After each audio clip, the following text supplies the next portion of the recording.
Hey guys আসসালামু আলাইকুম, আমার নাম ইয়াসিন আরফাত। সো আজকে হচ্ছে ঈদের দিন। সো একা একা হাঁটতে হাঁটতে মসজিদের দিকে যাচ্ছি, কারণ হচ্ছে আমার বড় ভাই রাজু ওর গোসল করতে একটু দেরি হচ্ছে। সো ঈদের নামাজ 8টায়, আমি বের হয়ে গেছি 7টায়। সো ও আসবে আস্তে ধীরে। সো একা একা যাচ্ছি, পুরো রাস্তাঘাট পুরো ফাঁকা। সো হচ্ছে আমার এলাকা দিয়ে যাচ্ছি। সো এটা হচ্ছে স্বাস্থ্যসেবা। সো যাই, মসজিদে বন্ধু বান্ধব আছে এবং রাস্তা। নামাজ পড়া শেষ, এখন মোনাজাতের জন্য বসে আছি। মোনাজাত হবে, তারপরে বের হব। সো গাইস, এই যে আমার ভাই ব্রাদার সবাই ছবি তুলতেছে, দেখতে পারতেছেন। এই যে এই পাশে সিয়াম আছে, এই যে দেখতে পাচ্ছেন শিশির চুন্নু সবাই ছবি তুলছে। এই যে হাদির ফটোশুট চলতেছে। এত প্রাউড হয়ে তুই যে দিহান এখান থেকে ফটোশুট করতেছে।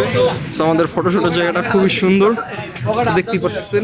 এই যে রাফি আছে, এই যে সিয়াম আমাদের যে না শিশির তোমার ভাই বিশ্বাস করো ভাই, তুমি ব্লগে হও, ব্লগে হও ওই ভাই, তুমি ব্লগে হও। ও অনেক দেখতেছে, সেই লাগতেছে ভাই শিশির, মনে হচ্ছে তুমি যুবা বড়া হমি সাদা পাঞ্জাবি না। তো এই যে ব্রাদার ছবি তুলতেছে সবাই। তো এই যে ক্যামেরাম্যান দিহান, তো আমিও আছি, আমারও সিরিয়াল আসবে। ভাই ভাই দিহান সিয়ামের ছবি তুলতেছিল, আর আমার চুলটা বারবার আওলায় যায়, তো তাই আমাকে একটু পরপরই দেখা লাগে যে চুলটা ঠিকঠাক আছে নাকি। সো চুলটা ঠিকঠাক আছে, খুবই ভালো লাগতেছিল। আমরা আবার লেকের পাশে আড্ডা দিই। সো সকালবেলা লেকের ওয়েদারটা খুবই সুন্দর ছিল। তো তারপরে যাচ্ছিলাম খুবই একটি প্রিয় মানুষের সাথে দেখা করার জন্য। সো যাচ্ছি রিক্সায়। গুলশানের রাস্তা এত পরিমাণ ফাঁকা, মানে এমনিতেই তো ফাঁকা থাকে, তো আরও ফাঁকা গুলশানের রাস্তা ঈদের টাইমে। মানুষজন নাই, একদম নিরিবিলি, হাঁটতে খুবই ভালো লাগে এবং রিক্সায় করে যাচ্ছিলাম। সো এটা হচ্ছে আমার কলেজের গেট, কলেজের সামনে দিয়ে যাচ্ছে। খুবই স্মৃতিময় জায়গা এটা। বিকালবেলা, সো 6টার মতন বাজে। ঈদের নামাজ টামাজ পড়ে বন্ধু বান্ধবের সাথে দেখা করে সো বাসায় এসে একটু ঘুম দিলাম। ঘুমের পরে এখন আবার বের হয়েছি। সো যাচ্ছি এখন আবার মায়াপুদের সাথে একটু ঘুরতে। তো গাইস, এতক্ষণ দাঁড়ায় থাকার পরেই যে আমাকে রিসিভ করতে দুইজন আইসা পড়ছে, জামাই বউ। সো দেখতেই পারতেছেন। সো এই যে আমার ব্লগে, সো তাদের সাথে এখন একটু ঘুরবো। তো ঘুরবো, অনেক ঘুরবো। তো দেখা যাক, তো যাই উঠি। সো আমরা এই যে উঠে পড়লাম। আজকে ভালোই এমনিতে গরম পড়ছে।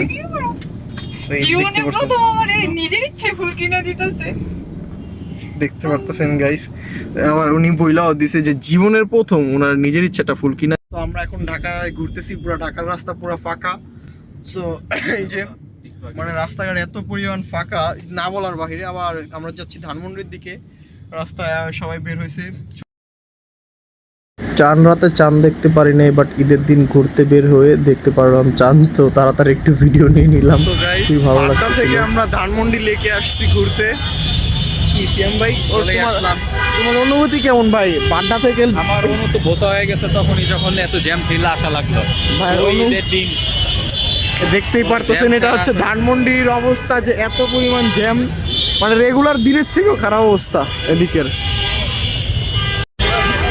তো এই হচ্ছে ধানমন্ডি লেকের বর্তমান অবস্থা। তো দেখতেই পারতেছেন। তো গুলশান থেকে বাড্ডা থেকে ঘুরে আসলাম ধানমন্ডি লেকে। আমরা ওদিকে এখন আমি আছি হাতির ঝিল। তো ধানমন্ডির ওদিক থেকে হাতির ঝিল চলে আসলাম, কারণ ধানমন্ডি এত লোকজন ছিল। সো তারপরে তারা আমাকে নামায় দিয়ে গুদারাঘাটে। সো আমি আমার বন্ধুদের সাথে ছাদে আড্ডা দিচ্ছিলাম, পরে চলে যাই গুলশানে বন্ধুদের সাথে একটু আড্ডা দেওয়ার জন্য। সো সবাই একসাথে আড্ডা দিচ্ছিলাম, আমরা রুফটপে বসছিলাম, আড্ডা দিচ্ছিলাম।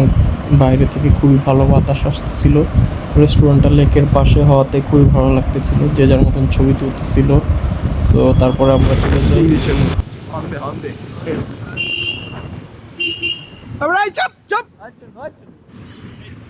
রেস্টুরেন্টের থেকে। আমরা যেখানে আড্ডা দিই 1 মিনিটের দূরত্ব। সো হাইটা বন্ধুরা যাচ্ছিল, আমি আর রাফি ভাইকে যাচ্ছিলাম। সো দেখতে পারতেছেন, একটু চুল আশ্রইতেছিলাম, কারণ চুলটা বারবার নষ্ট হয়ে যায়। সো পরে আমি আর সিয়াম চলে যাই একটু হাতির ঝিলে একটা চক্কর দেওয়ার জন্য, মানে ঈদের দিন যে হাতির ঝিল কেমন ফাঁকা থাকে। সো সারাদিন অনেক ঘোরাফেরা হয়েছে, রাত 12টায় বাসায় আসছি। তো আবার দেখা হবে নতুন কোনো ভিডিওতে। বাই বাই, আল্লাহ হাফেজ।